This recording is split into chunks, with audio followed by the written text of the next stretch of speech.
Ukraine की यात्रा पर गए तुर्की के राष्ट्रपति की ज़ेलेंस्की और संयुक्त राष्ट्र के महासचिव से मुलाकात हुई। जंग के बीच रूस और यूक्रेन में पिछले महीने अनाज निर्यात पर एक समझौता हुआ था, जिसमें तुर्की ने बड़ा रोल निभाया।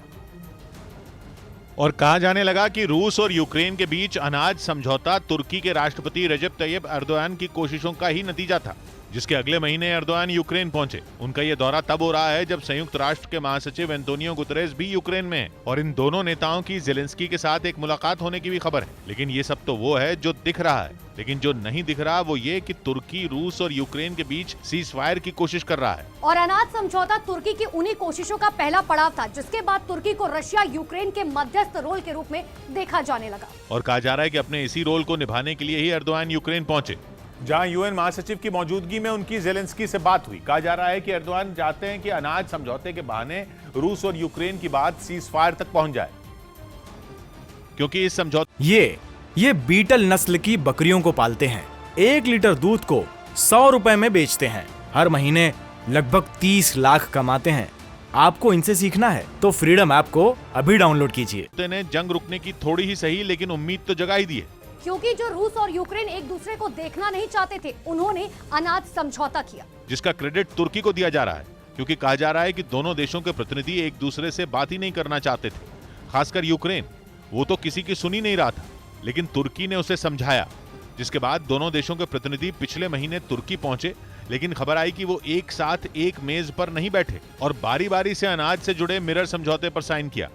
मिरर समझौता वो होता है जिसमें किसी प्रस्ताव को बिना किसी बदलाव के स्वीकार किया जाता है।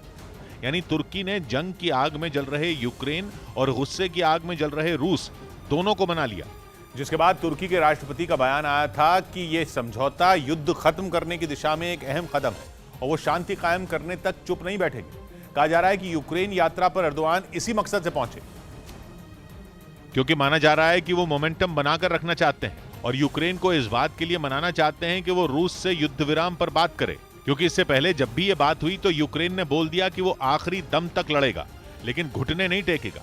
इस चक्कर में यूक्रेन 6 महीने से जंग की आग में जल रहा है, क्योंकि ना अमेरिकी सेना उसका साथ देने आई और ना यूरोप के दूसरे देशों ने सेना भेजी, जिसका नतीजा ये हुआ कि यूक्रेन की सेना रूस की विशाल सेना से अकेले ही लड़ रही है। इस जंग का अंत नजर ही नहीं आ रहा, क्योंकि रूस की मिसाइलें वक्त बेवक्त यूक्रेन के लोगों पर बरस रही हैं। कई जगहों पर रूस की सेना का कब्जा होने की भी खबर है।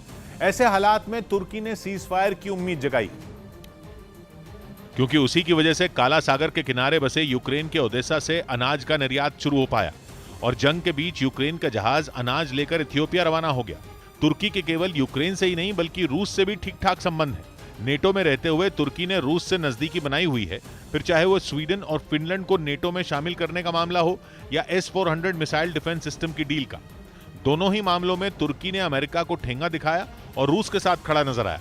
माना जा रहा है तुर्की का वही स्टैंड अब काम आ रहा है, जिसकी मदद से वो रूस और यूक्रेन के बीच मध्यस्थता करके जंग खत्म करना चाहता है।